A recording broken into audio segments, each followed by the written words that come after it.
Neelam talk show मध्ये मी नीलम राजपूत आपलं मनापासून प्रेमपूर्वक स्वागत करते। आजची मुलाखत नक्की बघा तुम्ही, खूप काही तुम्हाला शिकण्यासारखे ऐकण्यासारखे खूप वेगळेपण आहे। नक्की पहा नीलम टॉक शो। लाईक करा, शेअर करा, सबस्क्राईब करा नीलम टॉक शोला। खूप खूप धन्यवाद, आभारी आहे।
प्रेक्षकांचे मनापासून स्वागत करते। मी नीलम राजपूत नीलम टॉक शो मध्ये मनपूर्वक प्रेमपूर्वक स्वागत करते।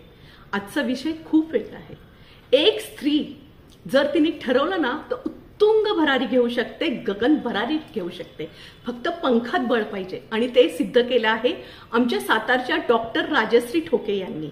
डॉक्टर जयवंत ठोके आणि शैला ठोके यांच्या स्नुषा सुनबाई सातारच्या त्यांनी गगन भरारी घेत स्वतःला इतकं सिद्ध केलेलं आहे की त्या ट्रेकिंग मध्ये आहेत, त्या कशात नाही असं विचारा, प्रत्येक क्षेत्रात त्या पुढे आहेत की त्या MBBS मध्ये टॉपर आहेत। पहिल्यापासून शाळेतला त्यांनी पहिला नंबर कधी सोडलेला नाही।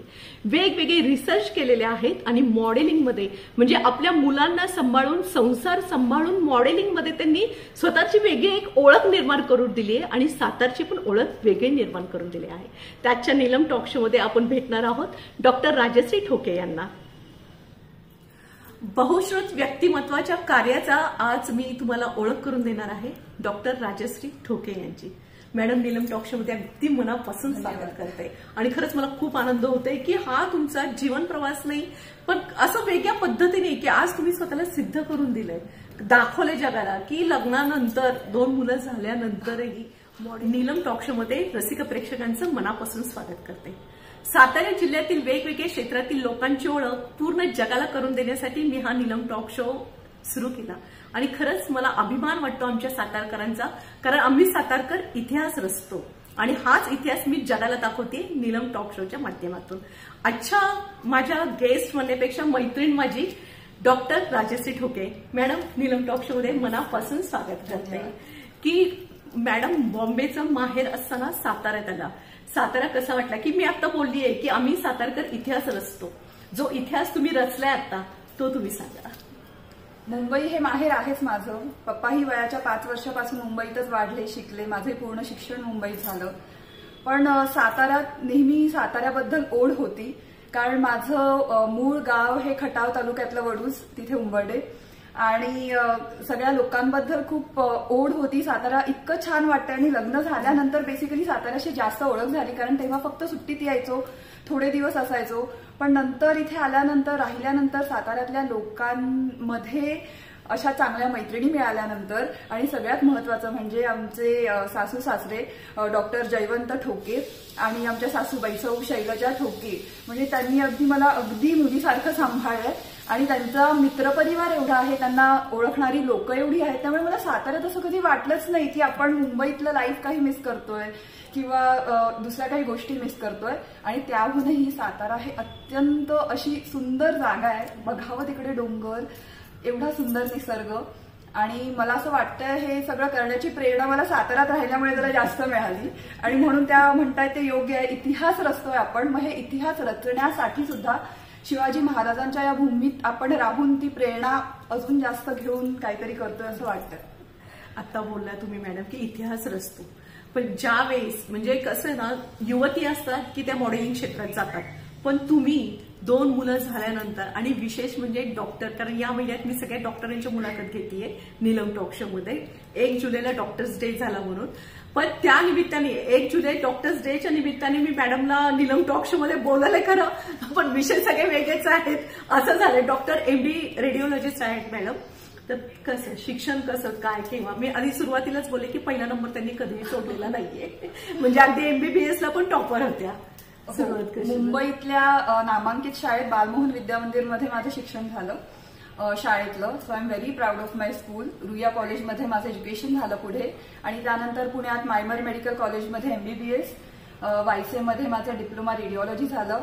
DNB माझं चालू होतं रुबी हॉलमध्ये. आणि त्यानंतर मी इकडे चेन्नईला गेले डॉक्टर सुरेश सरांकडे, फिटल मेडिसिन हे स्पेशालिटी करायला रेडिओलॉजीमधली. तर असं शिक्षण चालू असतानाच मध्ये लग्न झालं. सारं काही चालू होतं. मुलं लगेच झाली 2, कारण शिक्षणालाच उशीर झाला, बाकी सगळं झालं. तेव्हा असे सगळ्या मुलींच्या अशा खूप स्वप्न असतात की आपण हे करायचं होतं, आपल्याला ते करायचं होतं. मुंबईत राहिल्यामुळे ग्लॅमर क्षेत्राशी असं छान असं वाटायचं, जवळीक होती. शिवाजी पार्कात राहिल्यामुळे सगळे सेलिब्रिटीज तिथे असायचे जवळपास, आम्ही भेटायचो, त्यांना बघायचो. सो इट्स लाईक असं खूप वाटायचं लहान असताना काही करावं, पण या दरम्यान जमलं नाही. पण नंतर ठरवलं की का, म्हणजे कोणतीही गोष्ट करण्यासाठी वय हे कधी अशी त्याची अडचण नाही आली पाहिजे आपल्याला. आणि म्हणून मग ठरवलं. 2 मुलं झाल्यानंतर बेसिकली मी ट्रेकिंग चालू केलं, आणि ट्रेकिंग चालू केल्यानंतर माझा वेट लॉस चांगला झाला, माझा फिटनेस चांगला झाला.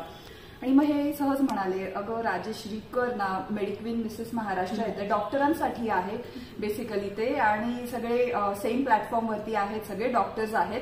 So it's a good opportunity. आणि म्हणून मी त्यात पार्टिसिपेट केलं, आणि the journey is going on नाव. तिथे मिसेस मॅग्निफिसंट म्हणून त्यांनी गौरवलं मेडिक्विन मिसेस महाराष्ट्र सीझन 3 मध्ये. तो अनुभव कसा होता ज्यावेळेस मिसेस महाराष्ट्रामध्ये तुम्ही गेला? तो अनुभव कसा? तो अनुभव अगदीच वेगळा होता, कारण तिथे ज्या पद्धतीने ग्रूमिंग होतं की तुमचा कॉन्फिडन्स लेवल वाढतो, तुम्ही कशा पद्धतीने बोलता किंवा चालता. ऍक्च्युअली गोष्ट अशी झाली आहे की समाजात असं वाटतं की मॉडेलिंग क्षेत्र म्हणजे फक्त कमी कपडे घालायचे किंवा पोझिंग करायचं, आणि हे असं नाहीये. तिथे तुमच्या कलागुणांना वाव दिला जातो.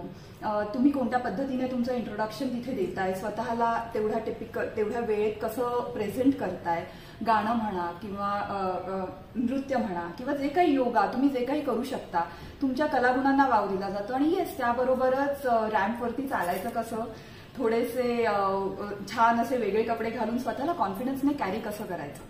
तर हा एक्सपिरियन्स खूप छान होता. महाराष्ट्रातल्या अगदी 60 कंटेस्टंट होत्या, 200 महिलांनी भाग घेतला होता, 60 कंटेस्टंट होत्या. त्याच्यात आम्ही नवीन मैत्रिणी झाल्या, आणि एक्सपिरियन्स हा खूप छान होता. आम्ही आज छान मस्त एकदम गप्पा मारणार आहोत. Doctor Rajshree madam, MD radiologist. Sonography का करायची, कशासाठी करायची? सोनोग्राफी ही ऍक्च्युअली आपण आपल्या पोटाच्या काही विकार असतील किंवा पोटात दुखत असेल, त्याचबरोबर प्रेग्नंट लेडीज साठी बाळाची म्हणजे गर्भातल्या बाळाची आपण सोनोग्राफी करतो. याबरोबरच काही सॉफ्ट टिश्यू म्हणजे मसल्स म्हणा, काही सॉफ्ट टिश्यू स्वेलिंग, थायरॉइड आणि आपल्याला रक्तपुरवठा करणाऱ्या काही वाहिन्या जसं पायातल्या आर्टरीज, वेन्स आणि इव्हन हातातल्या सुद्धा आर्टरीज, वेन्स अशा बऱ्याच प्रकारे आपण सोनोग्राफी बऱ्याच अवयवांची करू शकतो. पण सोनोग्राफी सुरक्षित आहे का? हो, सोनोग्राफी ही पूर्णपणे सुरक्षित आहे. सोनोग्राफीमध्ये अल्ट्रासॉनिक वेव्स म्हणजे साऊंड वेव्स, ध्वनी लहरींचा उपयोग केला जातो इमेजेस जनरेट करण्यासाठी किंवा बघण्यासाठी. या उलट सीटी स्कॅन आणि एक्सरे यामध्ये जे रेज वापरतात, which are X rays, these are harmful to your body, की त्यामुळे त्याचे काही साईड इफेक्ट नक्कीच होऊ शकतात. आणि याबरोबर जसं की MRI जे असतं, in that we use magnetic imaging field, ते सुद्धा बॉडीला तसं हार्मफुल नसतं. आता तुम्ही बोलला की प्रेग्नंट लेडीजसाठी, पण त्यावेळेस किती वेळा करायची, कशी करायची सोनोग्राफी? कारण एक तर भीती असते मनात प्रचंड प्रेग्नन्सीमध्ये की प्रत्येक गोष्ट ही अगदी सांभाळून केली जाते, पण त्याबद्दल काय सांगा? ऍक्च्युली आजकाल मी सध्या बघतीये तर लग्न उशिरा होतात, त्यातही मुली आपला पहिला चान्स उशिरा घेतात आणि मग त्यात जे राहिलेलं बाळ असतं ते अगदी प्रेशियस असतं आणि सगळं त्यांना नीट छान बाळासाठी हवं असतं. म्हणजे बऱ्याच जणांचं तर त्या पोटातल्या बाळाच्या पहिल्या महिन्यापासून ते शूट चालू असतं. जसं आपण बघतो ना, first month birthday, second month birthday ते आलंय, आता ते असं प्रीपोन झालंय. ते अगदी बाळाचं पहिलं अल्ट्रासाऊंड, मग पुढचं अल्ट्रासाऊंड. तर असं ultrasound is absolutely safe I said. आणि प्रेग्नन्सीमध्ये कमीत कमी आपण एक 5 वेळा सोनोग्राफी करतो. पहिल्या महिन्याची सोनोग्राफी ही होते ही कन्फर्म करण्यासाठी की प्रेग्नन्सी आहे, जी प्रेग्नन्सी आहे ती हेल्दी आहे, म्हणजे बाळाच्या हृदयाचे ठोके आले, आणि दुसरं म्हणजे ती गर्भाशयाच्या पिशवीत आहे. आणि पुढची महत्वाची गोष्ट म्हणजे 1, 2 किंवा 3 आहेत मुलं. It's single run pregnancy, twins और ट्रिपलेट्स. सो या काही गोष्टी कन्फर्म करण्यासाठी आपल्याला युरिन प्रेग्नन्सी टेस्ट पॉझिटिव्ह आल्यानंतर हे बघणं गरजेचंच असतं, पहिली सोनोग्राफी करणं. त्यानंतर पुढची सोनोग्राफी करतो ती आपण 3ऱ्या महिन्यात करतो, त्याला NT स्कॅन म्हणतो आपण. NT स्कॅनमध्ये महत्वाचं आपण बाळाच्या नाकाचं हाड आणि मानेच्या मागचं फ्लुइड हे मोजतो. यात महत्वाचं म्हणजे डाऊन सिंड्रोम नावाचा जो आजार असतो तो रूल आउट करता येतो. पण याबरोबरच बरेच सारे आजार जे आहेत किंवा क्रोमोसोमल अबनॉर्मॅलिटीज जे आहेत त्या रूल आउट करता येतात. 3ऱ्या महिन्यामध्ये बाळाचे हातपाय छान तयार झालेले असतात, डोकं वगैरे सगळे अवयव छान तयार झालेले असतात. पण काही अवयव जसे की हृदय म्हणा किंवा मेंदू म्हणा, त्याची पूर्णपणे वाढ झालेली नसते. त्यामुळे 5व्या महिन्यातली पुढची सोनोग्राफी, ज्याला आपण अॅनोमॅली स्कॅन म्हणतो, ती खूप महत्वाची असते. त्यामध्ये बाळाच्या सर्व अवयवांची छान वाढ झालेली असते आणि आपल्याला त्यांचं एक्झामिनेशन नीट करता येतं.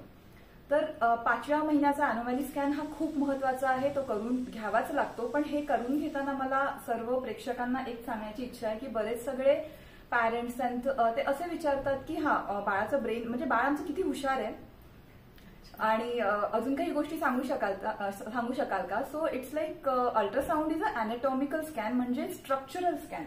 आपल्याला दिसताना सगळं दिसतं नॉर्मल, याचा अर्थ आपण लावतो की सगळं काही नॉर्मल असेल.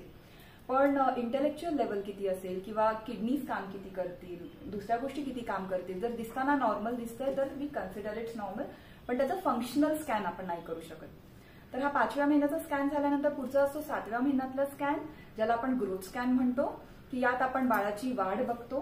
जनरली 7व्या महिन्यापर्यंत बाळाची पोझिशन फिक्स झालेली असते, पायाळू आहे का, डोकं खाली आहे आणि पाणी वगैरे व्यवस्थित आहे का, या सगळ्या गोष्टींचा आपल्याला अंदाज येतो.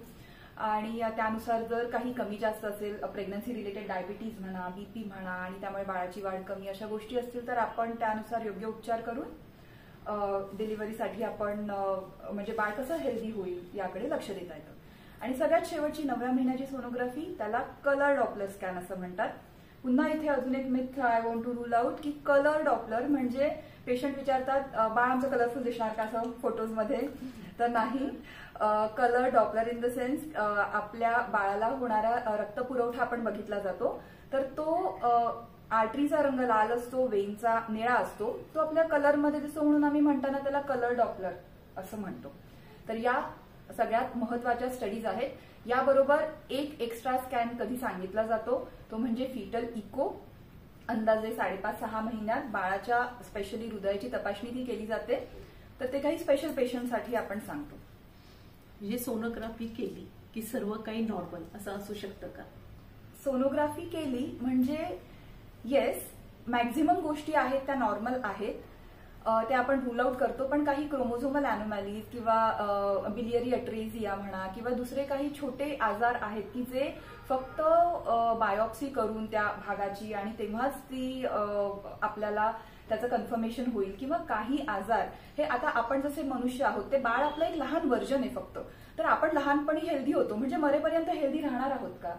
नाही. So we develop few like infection म्हणा किंवा दुसरे काही आजार म्हणा, ते हळूहळू जसे आपण मोठे होतो तसे आपल्याला आढळून येतात. तर ही सेम गोष्ट बाळांच्या बाबतीतही होऊ शकते. आईला चुकून इन्फेक्शन कॅच झालं नंतर किंवा दुसऱ्या काही गोष्टी असतील तर त्या बाळामध्ये नंतरही दिसून येऊ शकतात. त्यामुळे येस, नक्कीच की नॉर्मल दिसतं याचा अर्थ बाळ नॉर्मल असण्याचे चान्सेस खूप चांगले आहेत. पण हे पण नाही की आपल्याला 100% सर्व काही आजार रूल आउट करता येतात. तुम्ही स्वतः रिसर्च केलेलं स्वाईन फ्लूवर किंवा Yes. बाळाच्या 4थ्या महिन्यात आईच्या पोटामध्ये ना हो, एक त्वचा बाळाची त्वचा रोग डायग्नोज केला होता. म्हणजे मॉन्स्टर बेबी लेमन्स लँग्वेजमध्ये म्हणतात, आमच्या भाषेत त्याला harlequin ichthyosis. It's a very rare condition. Normally हे नात्यातल्या नात्यात लग्न केल्यामुळे अशा प्रकारचे आजार उद्भवून येतात. पेशंटमध्ये सुद्धा तशी हिस्ट्री होती नात्यातल्या नात्यात लग्न केल्याची. पण लाईक आतापर्यंत बाय अल्ट्रासाऊंड पहिल्यांदा असं कोणतं डायग्नोसिस कन्फर्म नव्हतं झालं हर्लेक्विन इक्थायोसिस.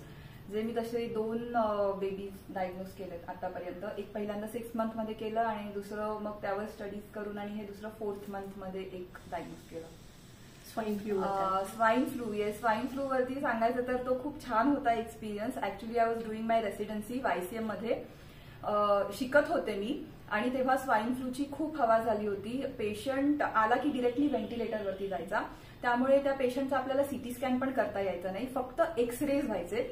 आणि एक्सरे मध्ये जे हेझीनेस खाली दिसायचं म्हणजे व्हाईट दिसायचे लंग्स, तर 2 गोष्टींनी व्हाईट दिसू शकतात, एक तर न्यूमोनिया आणि किंवा लंग्समध्ये पाणी झालंय का. तर ऑल ओव्हर वर्ल्ड त्यांच्याकडे हा कधी डेटा नव्हता की हे जे व्हाईट पॅच दिसतोय एक्सरेवरती तो फक्त न्यूमोनियामुळे आहे की त्यांना पाणी पण छातीमध्ये साठतंय. तो दॅट टाइम आय डिसाइडेड की तेव्हा पोर्टेबल मशीन असायचं इन 2008-9 आणि मग मी ते घेऊन लिटरली ICU मध्ये पूर्ण किट घालून जायचे आणि त्यांची सोनोग्राफी करायचे. सगळे मला म्हणायचे, अगं वेडी आहेस का तू, त्या पेशंटच्या जवळ जातेस, तुला स्वाईन फ्लू झाला आणि तू गेलीस तर. पण मी म्हटलं नाही, आपण डॉक्टर आहोत आणि प्रत्येक क्षेत्रात ही रिस्क ही असतेच आणि आपल्याला माहितीये की आपण प्रिव्हेंट कशी करू शकतो. किट घालून जाऊयात, आपल्याला नंतर नीट स्टरलाइज करूयात, so there won't be any problem. आणि असं करून मी अंदाजे एक 48 पेशंटचं हे अल्ट्रासाऊंड चेस्ट केला होता आणि त्याचा मोठा पेपर पब्लिश झाला होता आपल्या IRI इंडियन रेडिओलॉजी याच्यामध्ये. आणि दुसरं म्हणजे युरोपियन काँग्रेस ऑफ रेडिओलॉजी, जिथे इंडियन्सना खूप कमी चान्स मिळतो, तिथे पण माझं ते पोस्टर ऍक्सेप्ट झालं होतं. So I feel really proud एका गोष्टीसाठी की एका इंडियनने तिथे युरोपियन काँग्रेस ऑफ रेडिओलॉजीमध्ये आणि तेही रेसिडेन्सीत असताना काहीतरी काम केलं. आणि दुसरं म्हणजे जगापुढे एक नवीन म्हणजे माहिती आणू शकले मी. असेच विविध पैलू उलगडणारे नीलम टॉक शो मध्ये ज्यावेळेस लिम्का रेकॉर्ड झालेलं ना, नेमकं त्याबद्दल सांगा. ते इन ऑनगोईंग प्रोसेसमध्ये आहे. त्यांचा 1000 वेबिनारची एक सिरीज आहे आणि त्या सिरीजमध्ये मी काही लेक्चर्स दिलेत आणि स्पेशली ते त्यांनी महिलांसाठी हा वेबिनार चालू केलेला आहे की महिला कशा सर्व क्षेत्रांमध्ये पुढे आहेत आणि वेगवेगळ्या क्षेत्रातील महिला एकत्र येऊन हा वेबिनार देत आहेत आणि इट्स इन अ प्रोसेस. हे 1000 series of lectures is going to be like recorded in Limca book of records. आता तुम्ही मॅडम सगळी एवढी छान माहिती सांगताय, पण सोनोग्राफी म्हणलं की स्त्री भ्रूण हत्या अजूनही पाहायला मिळते. हो, अजूनही लोकांची मानसिकता बदललेली नाही. अजूनही लोकांची मानसिकता बदलली, म्हणजे ऍक्च्युअली तशी बऱ्याच प्रमाणात बदलली आहे पण पूर्णपणे बदलली नाहीये असं मला म्हणावं लागेल. की अजूनही मी काही बघते की 2 मुली झाल्या 3 मुली झाल्या तरीही बिचारी बाई आलेली असतेच प्रेग्नंट होऊन आणि माहीतच असतं अपेक्षा काय असणार आहे तिला, ती 4था चान्स का घेतेय. तर हे कुठेतरी मला असं वाटतं की हे बदलायला हवं.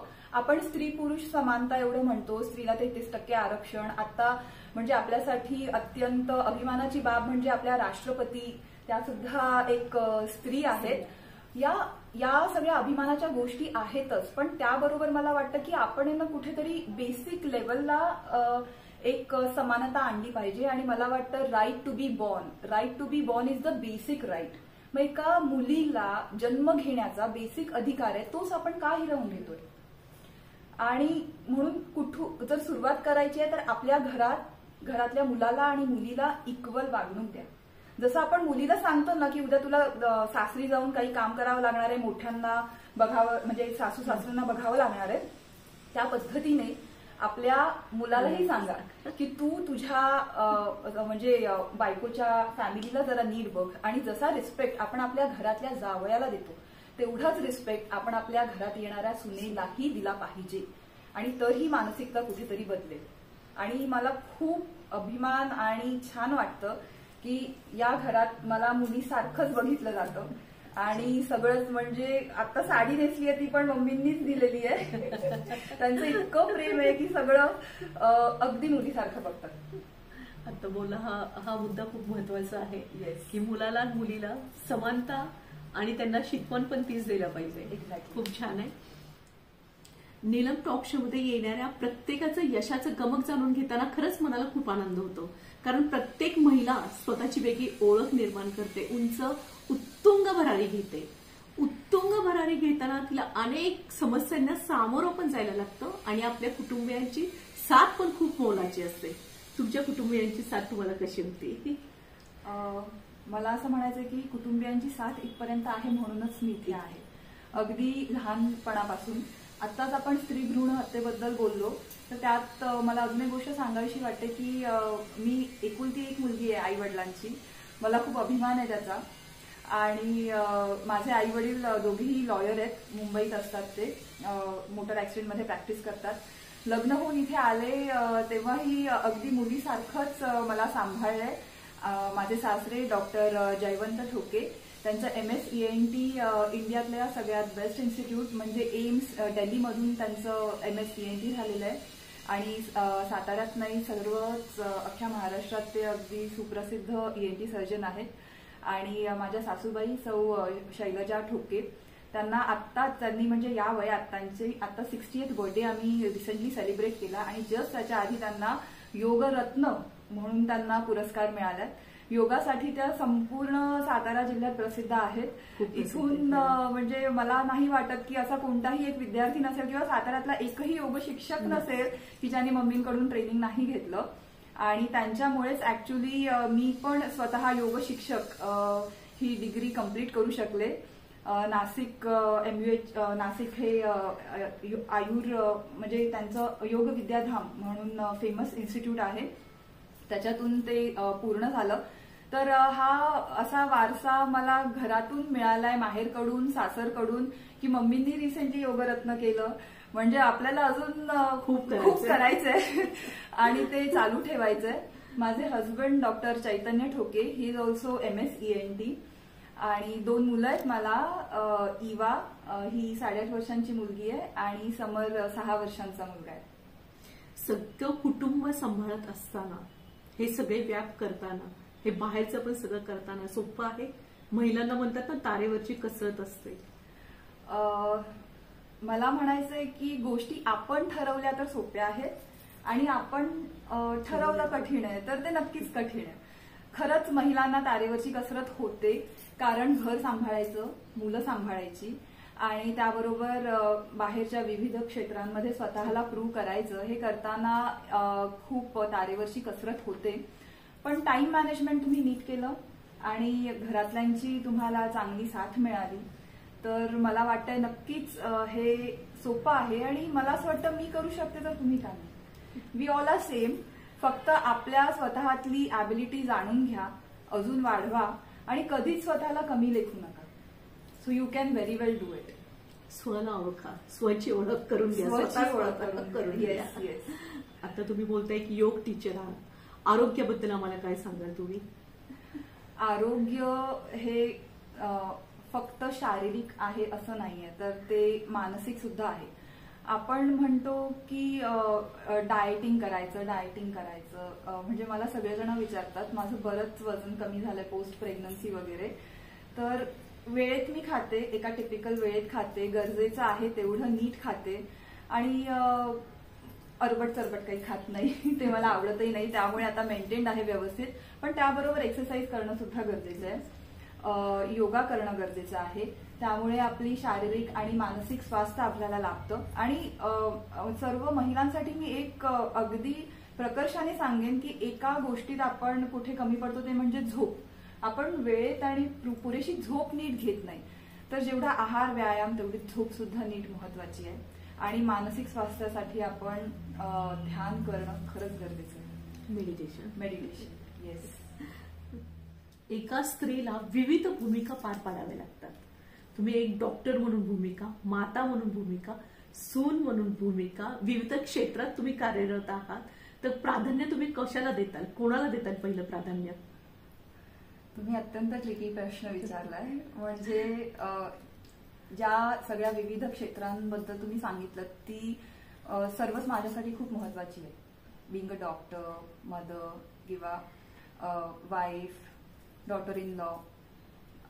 तेव्हा मला असं वाटतं की ज्या कोणाला त्या पॉइंट ऑफ टाइमला माझी जास्त गरज आहे त्या वेळेला मी त्यांना महत्व देईन. जर इमर्जन्सी कोणता पेशंट आला आहे तर येस नक्कीच मी रात्री कुठूनही कोणत्याही परिस्थितीत उठून जाऊन आधी पेशंटला अटेंड करीन. पण आता इन जनरल जर तुम्ही ऍज अ फॅमिली म्हणून विचारत आहात तर आणि नेहमीच माझं प्राधान्य ही माझी मुलं असतात.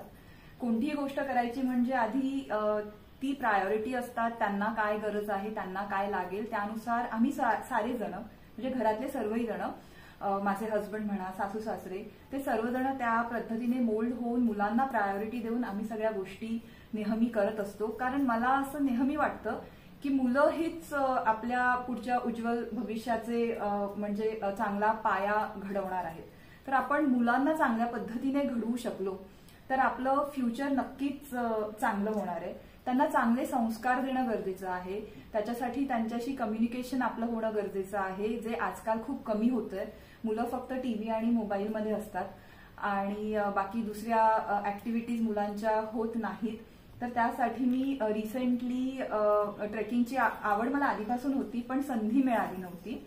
तर मी आणि हस्बंडनी हिमालयातील एक पहिला ट्रेक करून घेतला. आणि मुलगी पण माझी एवढी एन्थू आहे की ती म्हणे तिला बर्थडे गिफ्ट म्हणून तिला एक ट्रेक हवा होता. सो वी सेड की करू शकाल का हिमालयातला ट्रेक? नाही म्हणे करू आम्ही. मग दोन्ही मुलांना घेऊन आता नोव्हेंबरमध्ये आम्ही चौघांनी एक हिमालयातला ट्रेक केला. त्या दोघांनी तो अत्यंत छान एन्जॉय केला आणि दोघेही फर्स्ट होते सगळं पूर्ण टीम मध्ये वरती समिटला पोहोचणारे. तर बऱ्याच जणांनी मला जाण्यापूर्वी विचारलं होतं. मुलगा तेव्हा जस्ट 5 वर्षांचा होता. हा एवढाचा 5 वर्षांचा मुलगा तिथे श्वसनाला त्रास होतो आणि रस्ता योग्य नाही, टेंटमध्ये राहायचं कसं करेल तो? शिकेल म्हटलं तो. बरोबर आहे, मला माहितीये त्याला त्रास होईल पण शिकेल तो. आणि आताच नाही शिकणार मग कधी शिकणार? आणि खूप छान केलं त्यांनी. I am very proud of it. आणि हे सगळं असंच वेगवेगळ्या पद्धतींनी चालू राहतंय, हे चांगलं वाटतंय. मुली बरोबर मी कथ्थक शिकते, दोघीही एकत्र शिकतो. कधी मी नाही माझ्या पेशंटमुळे जाऊ शकत तर ती मला शिकवते, तेव्हा तिला आनंद होतो. अरे मम्माला येत नाही, मम्मा थांब तुझं चुकलं, मी तुला शिकवते. तर असं मुलांबरोबर यामुळे आपण एक क्वालिटी टाइम पण स्पेंड करू शकतो आणि त्यांची जडणघडण पण चांगल्या पद्धतीने करू शकतो. वयाची मर्यादा नसते. हो, कधीही तुम्हाला काय संधी मिळाली की तुम्ही शिकू शकता, कधी शिकू शकता. आणि अजून एक गोष्ट मला सांगायची की माझी मुलगी अगदी 4.5 वर्षांची असताना आम्हा दोघांना सोडून म्हणजे माझ्या आई बाबांबरोबर युकेला जाऊन राहिली होती 40 दिवस माझ्या भावाकडे, म्हणजे चुलत भावाकडे. आणि इतक्या छान पद्धतीने ती तिथे राहिली, रडली नाही, स्वतः सगळं नीट मॅनेज केलं, आंघोळीपासून सुद्धा. आणि तेव्हा साऱ्यांनी कौतुक केलं की एवढी लहान मुलगी आई वडिलांना सोडून राहिली. मी म्हटलं बरोबर आहे, कौतुक तिचंही आहे, तिने सगळं केलं. पण आपण नेहमी काय करतो, एक गोष्ट आपली चुकते की आपण बाळ रडायला लागलं ना की जाऊन बाळाला घेतो आणि शांत करतो. आणि बाळ हसत असतं ना तेव्हा चला चला चला हे का मुरकू ते का मुरकू, हसताय ना खेळू दे, हे खेळ. मग बाळ काय शिकतं, मी रडलं की मला अटेन्शन मिळतं. मग बाळ हे रडायला शिकतं नाही, आपण शिकवतो. तर त्यामुळे मला असं वाटतं की मुलांना आपण जसं शिकवू, जसं घडवू, तसे ते घडत असतात. आणि या साध्या साध्या छोट्या गोष्टी आहेत त्या आपण अगदी इझिली निग्लेक्ट करतो. जसं म्हणतात ना, common sense is very uncommon. तसं होतं ते. तुमचे आदर्श प्रेरणास्थान कोण आहे? माझे आदर्श आणि माझे प्रेरणास्थान हे माझे आई वडील आणि सासू सासरे आहेत. त्यांच्याकडून जसं मी आताच सांगितलं, माझ्या म्हणजे सासूबाईंकडूनही ते आता अजूनही शिकायला मिळतंय. माझे पप्पा पण आणि सासरे पण आता म्हणजे पप्पांनी 70 ओलांडलेली आहे. सासरे पण या वयामध्ये अगदी न थकता पेशंट बघत असतात. त्यांना कोविड चालू असताना सुद्धा आम्ही किती सांगायचो, तुमचं वय बघा, तुम्ही आता 70ला पोहोचताय, you are at high risk. तरी सुद्धा पेशंटना आपल्यापेक्षा जास्त त्रास होतोय. मला तर नाहीये ना आता कोविड, मी व्यवस्थित बसेन आणि बघेन आणि करेन. अजूनही आम्ही त्यांना सतत सांगत असतो, काम जरा कमी करा. पण माझे आई वडील काय, सासू सासरे काय, हे अत्यंत सतत कार्यरत आहेत, समाजकार्यात म्हणा आणि विविध क्षेत्रात म्हणा. त्यामुळे ते माझे प्रेरणास्थान आहे. ज्यादी मी सुरुवातीलाच बोलले की नामांकित आणि प्रतिष्ठित घराण्यातले सुनबाई आहेत, पण त्यांनी स्वतःची पण ओळख वेगळी निर्माण केली. स्वतःला पण त्यांनी सिद्ध करून दाखवलंय साताऱ्यात येऊन. कारण नेहमी समज असतो साताऱ्यात काय ठेवलंय, छोटी सिटी आहे की आम्हाला तिथं कसली संधीच मिळणार नाही. पण संधीचं सोनं करणं आपल्या हातात आहे आणि मॅडमनी तसं करून दाखवलंय आणि सगळ्यांना त्यांचा पुरावा आहे. त्यांनी स्वतःला सिद्ध करून दाखवलंय की असं होऊ शकतं. नीलम टॉक शो मध्ये आल्याबद्दल मॅडम खरंच मनापासून खरंच खूप खूप आभारी आहे. खूप खूप धन्यवाद. कारण अशा वेगवेगळे विषय मांडायला मला तुमच्यामुळे जे येतात गेस्ट येतात माझ्या मुलाखतमध्ये ते मी दाखवू शकते सगळ्यांना.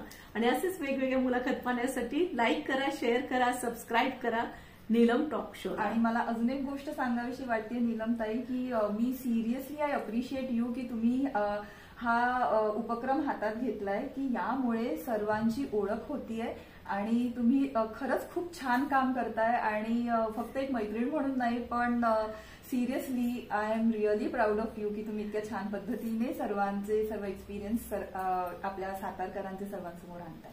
खरंच, कारण एवढे यशस्वी तर सगळेजणच असतात, पण त्या यशाचं गमक सगळ्यांपर्यंत मांडणं हे माझ्यासाठी हे पण एक माध्यमच मिळालंय की मी सगळ्यांना सगळं दाखवू शकते. मी सुरुवातीलाच बोलले की सातारा जिल्ह्यातील वेगवेगळ्या क्षेत्रातील लोकांची ओळख पूर्ण जगाला करून देण्यासाठी मी नीलम टॉक शो सुरू केला. आणि खरंच मनाला खूप समाधान आहे की खरंच एक एक हिरे आहेत आमच्या साताऱ्यात आणि ते कसे चमकतायत, ते पाचू कसे चमकतात ते मी दाखवते नीलम टॉक शो मध्ये. खूप खूप धन्यवाद मॅडम. खूप खूप आभारी आहे. अशाच वेगवेगळ्या मुलाखत पाहण्यासाठी लाईक करा, शेअर करा, सबस्क्राईब करा नीलम टॉक शो. हे कौतुक करावं तेवढं कमी आहे. खरंच म्हणजे हे सोपं नाहीये. स्वप्न तर खूप बघितले जातात, पण सत्यात खूप जणांची स्वप्न उतरतात आणि मॅडमने ते स्वप्न जिद्दीने चिकाटीने पूर्ण करून दाखवले. कारण लग्नाच्या आधी ह्या सर्व गोष्टी होऊ शकतात, पण लग्नानंतर हे सोपं नाहीये. आणि लग्नानंतर 2 मुलं झाल्यानंतर हे स्वप्न मॉडेलिंगचं खूप छान. खूप खूप खूप कौतुक आहे. खूप खूप धन्यवाद. प्राऊड म्हणजे आम्हाला सातारकरांना अभिमान आहे. धन्यवाद. लाईक करा, शेअर करा, सबस्क्राईब करा नीलम टॉक शोला. खूप खूप धन्यवाद. आभारी आहे.